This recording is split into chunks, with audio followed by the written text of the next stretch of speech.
ಇನ್ನು ಮೈ ಬಿಸಿ ಇದೆಯಲ್ಲೇ, ಒಂದ್ಸರಿ ಡಾಕ್ಟರ್ ಹತ್ರ ಹೋಗಿ ಬರೋಣವಾ? ಅಮ್ಮ ಈಗೇನು ಇಲ್ಲಮ್ಮ.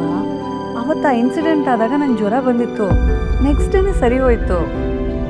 ಆದ್ರೂ ನೀನ್ ಯಾಕೋ ಸುಸ್ತಾದಂಗೆ ಕಾಣಿಸ್ತಿದ್ಯಾ ಕಣೆ. ಒಳ ಜ್ವರ ಉಳ್ಕೊಂಡಿರುತ್ತೆ. ಅಮ್ಮ ನನಗೆ ಹುಷಾರಿಲ್ಲ ಅಂದರೆ I am not feeling well ಅಂತ ಹೇಳೋಕ್ಕಾಗ್ತಿರೋಷ್ಟು ಸಣ್ಣ ಮಗು ನಾನಲ್ಲ. ಅಮ್ಮು, ನಿನ್ನ ಮುಖ ನೋಡೆ ಎಷ್ಟು ಸಪ್ಪಗಾಗಿದೆ ಗೊತ್ತಾ? ನಿನ್ನ ಮುಖ ನೋಡಿದ್ರೇ ಗೊತ್ತಾಗ್ತಿದೆ that you are not feeling well ಅಂತ. ಅಮ್ಮ ಕರೆಕ್ಟಾಗೇ ಹೇಳ್ತಿದ್ದಾಳೆ, ಹೋಗಿ ಡಾಕ್ಟರ್ ನೋಡ್ಕೊಂಡು ಬಾ. ನೋಡಮ್ಮ, ನೀನು ಹೀಗಿರೋದನ್ನ ನೋಡಿ ಪಾಪ ದೊಡ್ಡಮ್ಮ ಎಷ್ಟು ಬೇಜಾರಾಗಿದ್ದಾರೆ ಅಂತ. ಶೋಭಿ, ಚಿಕ್ಕಮ್ಮ ಪ್ಲೀಸ್, ನನಗೇನೂ ಆಗಿಲ್ಲ. ನಾನು ಚೆನ್ನಾಗಿದ್ದೀನಿ ಅಂತ ಹೇಳಿದ್ರು ನಿಂಗೇನೋ ಆಗಿದೆ ಅಂತ ಹೇಳಿ ನಂಗೆ ಮೂಡ್ ಅಪ್ಸೆಟ್ ಮಾಡಬೇಡಿ ಪ್ಲೀಸ್. ಅಯ್ಯೋ ದೇವ್ರೆ, ನಮ್ಮ ಮೇಲೆ ಯಾಕೆ ಕೋಪ ಮಾಡ್ಕೊಳ್ತಿದ್ಯಾ? ನೀನು ಒಳ್ಳೇದಕ್ಕೆ ಹೇಳ್ತಾ ಇರೋದು. ನನಗೆ ಗೊತ್ತು ಬಿಡು, ನಿನಗೆ ಬೇರೆ ಯಾರ ಮೇಲಿನ ಕೋಪನೋ ನಮ್ಮ ಮೇಲೆ ತೋರಿಸ್ತಿದ್ಯಾ ಅಲ್ವಾ? ಅಮ್ಮು, ನೀನು ನಮ್ಮ ಮೇಲೆ ಕೋಪ ಮಾಡಿಕೊಂಡ್ರೂ ಪರವಾಗಿಲ್ಲ, ನಿನ್ನ ಮನಸ್ಸಲ್ಲಿರೋದನ್ನ ನೀನು ಬಾಯ್ಬಿಟ್ಟು ಹೇಳದೇ ಇದ್ರೂ ಪರವಾಗಿಲ್ಲ. ಆದರೂ ನಮಗೆಲ್ಲ ಅರ್ಥ ಆಗುತ್ತೆ ಬಿಡು. ವಿಮ್ಲಾ, ಅಮ್ಮು ಯಾವತ್ತಾದರೂ ನಮ್ಮ ಜೊತೆ ಈ ಥರ ಮಾತಾಡ್ತಾಳೇನೆ? ನಮ್ಮ ಶೋಭಿತಾ ಬೇಕಾದರೆ ಯಾವತ್ತಾದರೂ ಒಂಕಾಗಿ ಮಾತಾಡ್ತಾಳೆ. ಆದರೆ ಇವತ್ತು ಅಮ್ಮು ನಮ್ಮ ಮೇಲೆ ಕೋಪ ಮಾಡ್ಕೊಂಡು ಮಾತಾಡ್ತಿದ್ದಾಳೆ ಅಂದರೆ ಆ ಮನೆಯಲ್ಲಿ ಈ ಹುಡುಗಿ ಎಷ್ಟು ಹಿಂಸೆ ಆಗಿರಬೇಕು ಅಂತ ಅರ್ಥ ಮಾಡ್ಕೊಳ್ಳಿ ವಿಮ್ಲಾ. ನಮ್ಮ ಅಮ್ಮಗೆ ಯಾವಾಗ ಯಾರ ಜೊತೆ ಹೇಗೆ ಮಾತಾಡಬೇಕು ಅನ್ನೋದು ಚೆನ್ನಾಗಿ ಗೊತ್ತಿದೆ. ಯಾರ್ದೋ ಮೇಲಿನ ಕೋಪನ ಇನ್ಯಾರ ಮೇಲೋ ತೋರಿಸೋ ಅಷ್ಟು ವೀಕ್ ಅಲ್ಲ ನನ್ನ ಮಗಳು.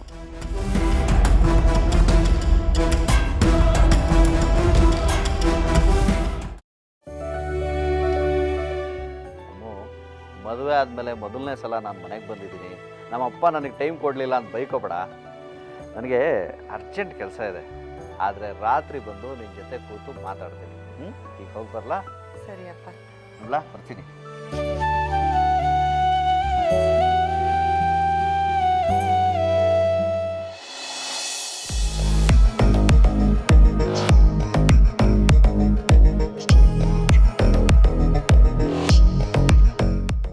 Okay bro, you carry on.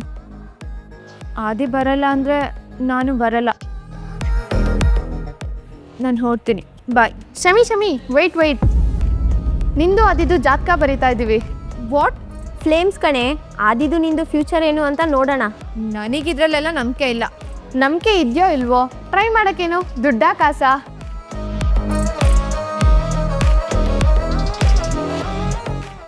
ಕೊನೆಯಲ್ಲಿ ಏ ಉಳಿತು? A for affection.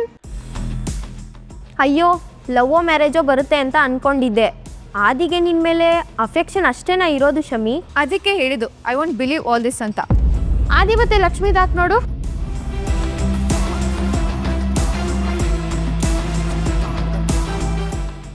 ನಿನಗೆ ನಂಬಿಕೆ ಇಲ್ವಲ್ಲ ಶಮಿ? ಹೊರಡೋ ಆಗಿದ್ರೆ ಹೊರಡು.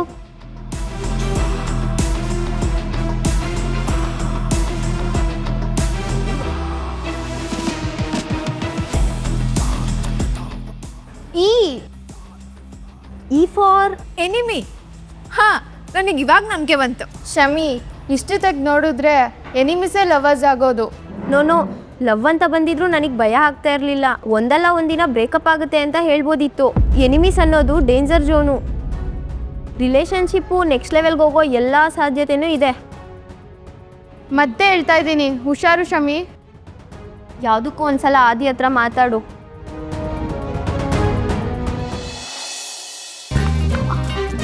ಎಷ್ಟು ಗಟ್ಟಿದೆ ನೋಡಿ ಕಂಬ. ತೇಗದ ಮರದ್ದು ಅನ್ಸುತ್ತಲ್ವಾ? ಆಂಟಿ, ಅದು ಟೀಕ್ ವುಡ್ ಅಲ್ಲ, ಶೀಶಮ್ ವುಡ್. ರಾಜಸ್ಥಾನಿಂದ ಇಂಪೋರ್ಟ್ ಮಾಡಿಸಿರೋದು. ನಮ್ಮ ಮನೇಲಿರೋ ಕಂಬಗಳು, ಚೇರು, ಟೇಬಲ್ಲು, ಕುರ್ಚಿ, ಮಂಚ ಎಲ್ಲ ಶೀಶಮ್ ವುಡ್. ಇದೇನಪ್ಪ ಆಂಟಿ ಅಂದ್ಕೊಂಡು ಲಕ್ಷಣವಾಗಿ ಅತ್ತೆ ಅನ್ನು. ಇಲ್ಲಿ ಬಿಡು ಕಂದ, ಸಿಟಿ ಅಳಿಯಂದ್ರಲ್ಲ ಅತ್ತೆನ ಆಂಟಿ ಅಂತಾನೆ ಕರೆಯೋದು. ಕರೆಕ್ಟಾಗಿ ಹೇಳಿದ್ರಿ. ಅದೇ ಈ ಊಟದ ಟೇಬಲ್ ಚೆನ್ನಾಗಿದೆ. ಇದು ಯಾವ ದೇಶದ್ದು? ಅದಲ್ಲ, ಅದು ಇಂಪೋರ್ಟೆಡ್ ಅಲ್ಲ, ಇಲ್ಲೇ ಬೆಂಗಳೂರಲ್ಲೇ ತಗೊಂಡಿರೋದು. A1 ಶೋರೂಮ್ ಐತೆ. ವಾ, ನಮ್ಮ ಅಬ್ದುಲ್ ಕಾಸಿಮ ಬೆಂಗಳೂರಲ್ಲೂ ಅಂಗಡಿ ಇಟ್ಟವನಾ? ಅಬ್ದುಲ್ ಕಾಸಿಮ್? ಹ್ಞೂ, ಅಬ್ದುಲ್ ಕಾಸಿಮ A1 ಅಂತ ಅಂಗಡಿ ಇಟ್ಟವ್ ನಮ್ಮ ಊರಲ್ಲಿ. ಕಾಸಿಮ ನನ್ನ ಕಾಸ ಫ್ರೆಂಡು ಕಣಪ್ಪ.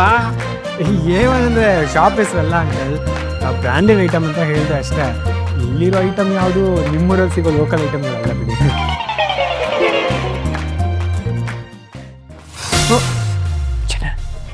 ನಾನು ಯಾಕೆ ತುಳಿದೆ ಅಂತ ನಿನಗೆ ಚೆನ್ನಾಗಿ ಗೊತ್ತು ನೋಡು. ನೀನು ಬಿಲ್ಡಪ್ ಏನೇ ಇದ್ದರೂ ನಿಮ್ಮ ಮನೆಯವ್ರ ಹತ್ರ ಇಟ್ಕೊ.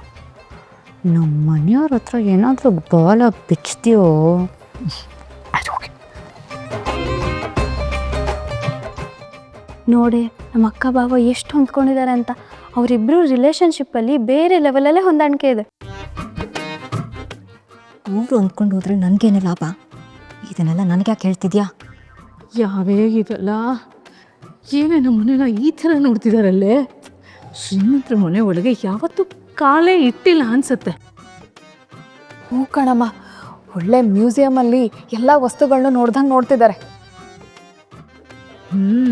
ತಲೆಗೆ 100 ರೂಪಾಯಿ ಅಂತ ಟಿಕೆಟ್ ಇಟ್ಟಿದ್ರು ಕಲೆಕ್ಷನ್ ಆಗಿಬಿಡ್ತಿತ್ತು.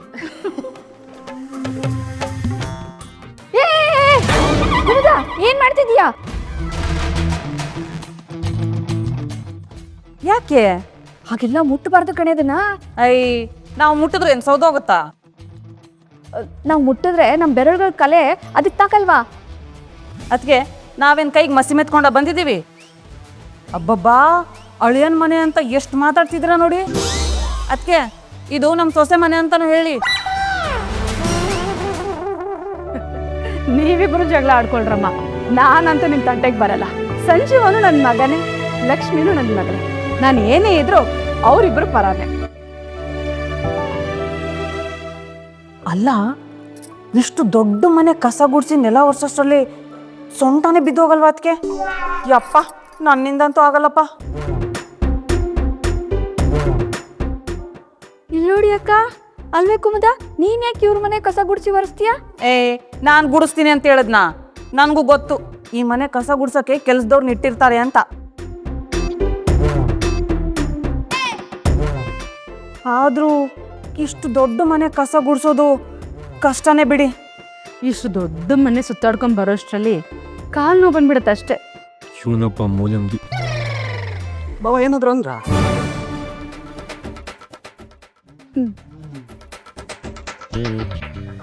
ಚಂದ್ರಿ, ನಿಂಗೆ ಈ ಮನೆ ಸೊಸೆ ಆಗೋ ಚಾನ್ಸು ಮಿಸ್ ಆಗೋಯ್ತಲ್ಲೇ. ಆದಿಗೆ ಏನಾದರೂ ಒಬ್ಬ ತಮ್ಮ ಇದ್ದಿದ್ದರೆ ಲಕ್ಕಿ ರಿಸೆಪ್ಷನ್ ಮುಗಿಯೋಷ್ಟರಲ್ಲಿ ಹೆಂಗಾದರೂ ಮಾಡಿ ಪಟಾಯಿಸಿ ಇಲ್ಲೇ ಸೆಟ್ಲಾಗ್ಬಿಡ್ತಿದ್ದೆ ಕಣೆ. ಓಹೋ, ಸಮಾಧಾನ.